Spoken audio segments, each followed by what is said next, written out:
Hey, just wanted to say that this is part two to a return video that I'll have linked up above. Blaziken, this is from expansion pack, so it's just EX Ruby Sapphire.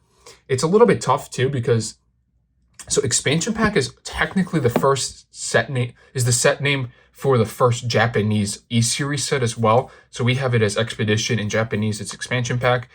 There is some overlap, like Mew expansion pack. Oh, actually that's not true at all. That's not in EX Ruby Sapphire. I'm not sure what actually, if there is any overlap. But yeah, just expansion pack is a little bit of a weird name. So like what I do when I list these on eBay is I normally put expansion pack. I copy the PSA label on the title. So I'll put Blaziken expansion pack holo rare.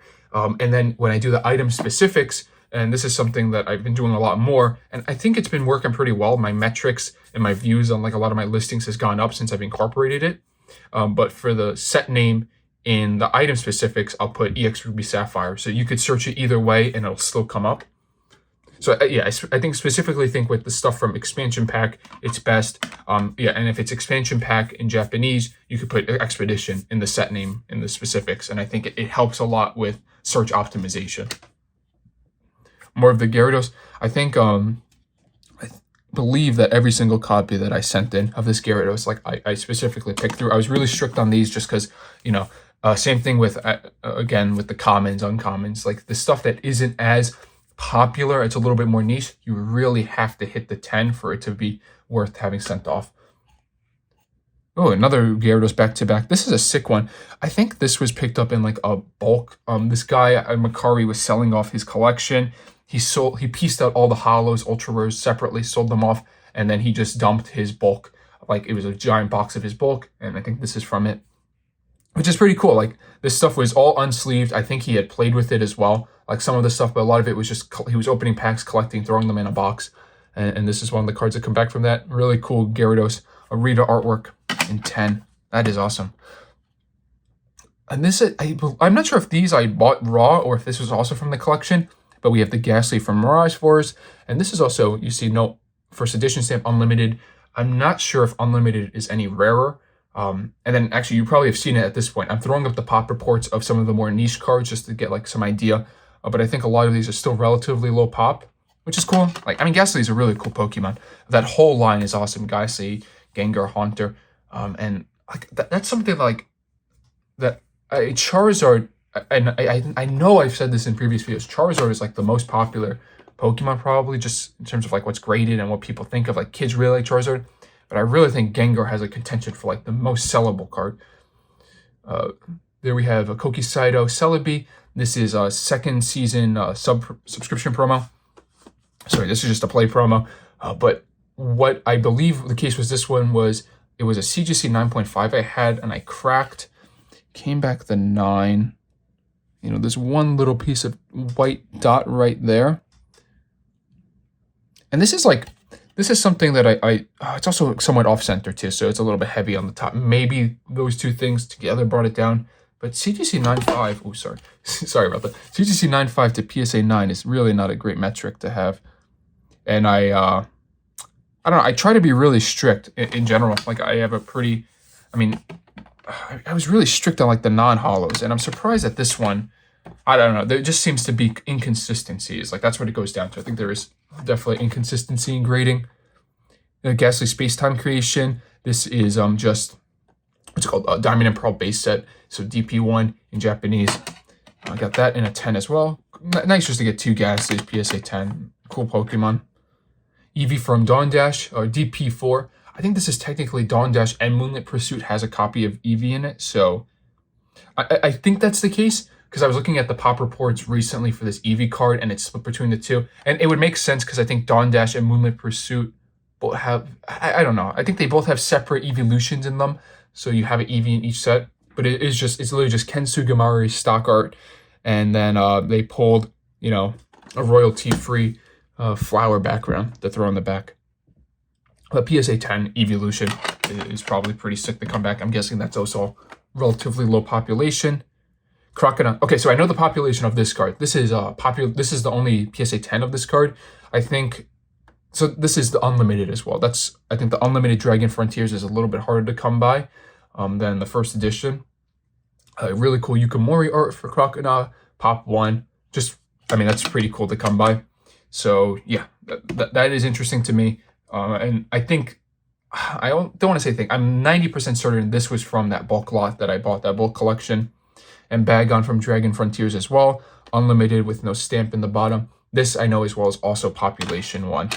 It's just, to my knowledge, EX Dragon Frontiers is a lot rarer in unlimited.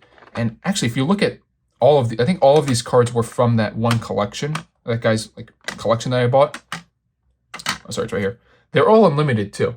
They're all the unlimited copies, which, to my knowledge, is it's not, maybe not by a sizable portion, but it is definitely the rarer version of the stuff in Japan. So yeah, just keep moving forward. Entei V-Star Universe. This card is just like the stuff I had mentioned earlier about selling popular stuff. You're competing with more people. That's what happened with V-Star Universe. There was like 100 PSA 10 copies of almost every one of these cards listed. Honchkrow from Reviving Legends. I really like my Reviving Legends, or like my Legend era cards in general, just really unique art. And this is like continuing that motif where you have the stone that they evolved from. You have the Dusk Stone there that you use to evolve Honchkrow from Murkrow. But yeah, PSA 10. I believe this this card is Population 2, just non-holo rare from the set. So that is cool. And then right behind it should be the reverse holo, also in PSA 10. And this, to my knowledge, is also Population 2. And I guess like a cool story about this is I had bought like copies of this card thinking that they were all non-holo versions. But when I got it in, one of them was actually a reverse. And I mean, that reverse got the PSA 10.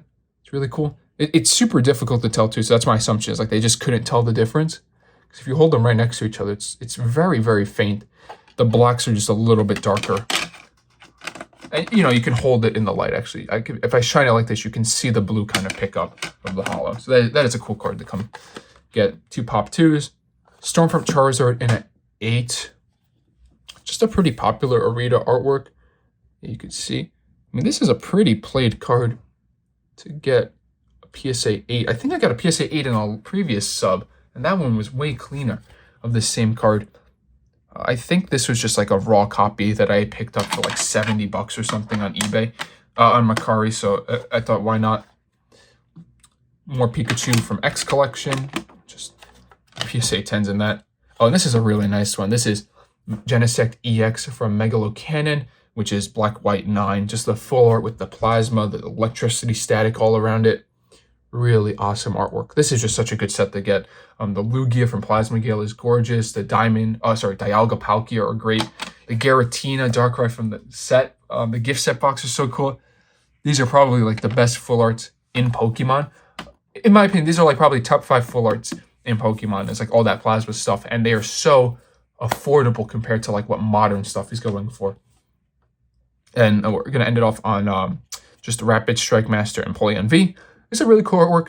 Again, this is an example of a CGC copy I had. I think I had this CGC 9.5, and I was going through my boxes of stuff to crack, and I realized that this card wasn't even listed on eBay in CGC 9.5. And at that case, I just thought, why relist it as a 9.5 when I could cross it and like 80% of the time get it back in a PSA 10. And here's the last little bit of it. We got some One Piece. We'll go through this One Piece stuff real quick because there isn't much to say because I've already shown it for the most part. But we have the Shanks arts, Luffy, Nami. So actually, I guess we'll break it up by set. So this is first set. This is like a deck, a starter deck type of thing. And then this is the second set. This is just such a sick artwork, man. Look at that, the way that shines. That is so cool looking. There. The Zoro from the first set. See, these are all unique arts. The Luffy from the second set. I really like this one with the pirate hat on. Glaceon V-Star. It's actually really, this box had literally nothing in it. Glaceon V-Star in a 10. The Raikou V in a 10. This is a really nice Nagamiso artwork too. That is just, so for me, it's probably Raikou is the coolest artwork to me. Then it's Suicune, and then it's Entei. I really don't like that Entei much from the set.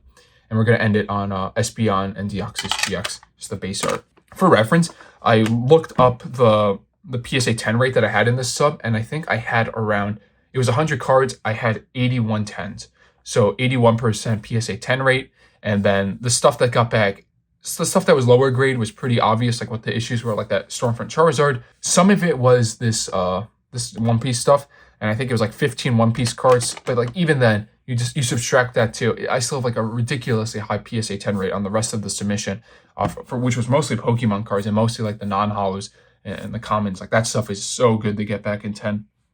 Well, I don't know if it's so well, but it came back 10s, which was really nice.